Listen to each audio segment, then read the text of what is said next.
La primera lectura de este domingo es una excelente introducción al discurso de Jesús sobre el pan de vida.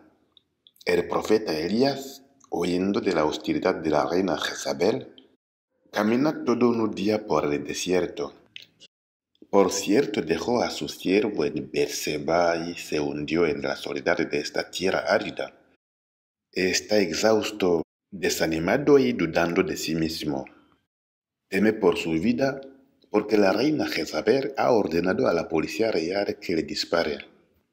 Elías atraviesa una profunda crisis. Ahora desea entrar en las filas y no ser el que se enfrenta a los adversarios de Dios. Quiere volver a ser como todo el mundo. Ahora basta, Señor, dice, porque no soy mejor que mis padres. Es la tentación de escapar de su misión de profeta. Elías tiene un momento de debilidad. Se trata de cansancio personal, pero más aún del deseo de abandonar la lucha ante la persecución religiosa de su pueblo. El que había sido el gran vencedor de los profetas de Jezabel, ahora es incapaz de poner un pie delante del otro. Sentado bajo un retama desea morir.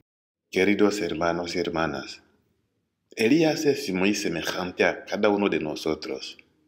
Cuando la derrota, la adversidad, la enfermedad nos alcanzan.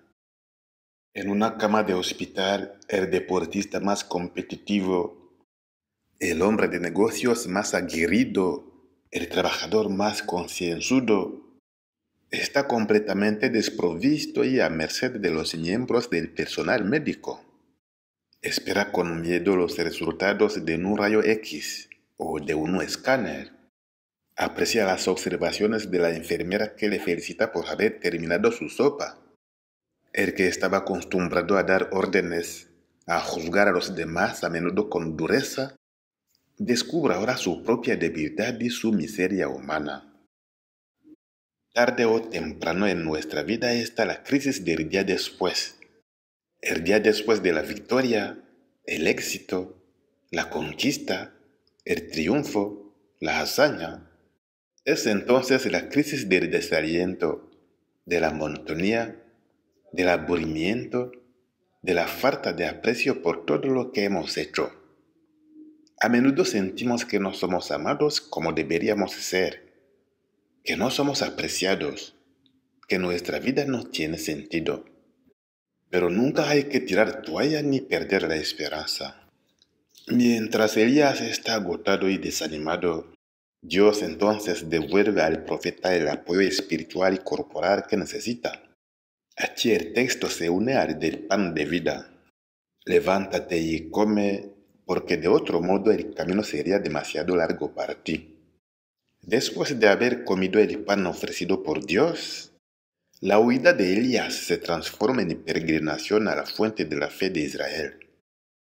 Al pie del monte Sinaí descubrirá a Dios como nunca lo había conocido antes, con el soplo de una brisa ligera, un Dios de ternura y de bondad. Queridos hermanos, igual que a Elías, lo mismo ocurre a nosotros. Ante las adversidades de la vida, es entonces cuando Dios se acerca y nos ofrece el pan necesario para la larga marcha en el desierto. Nuestra huida puede entonces convertirse en una peregrinación, un camino que nos conduce a la fuente de la vida. En el Evangelio Jesús añade, yo soy el pan de vida. Si alguno come de este pan, vivirá eternamente.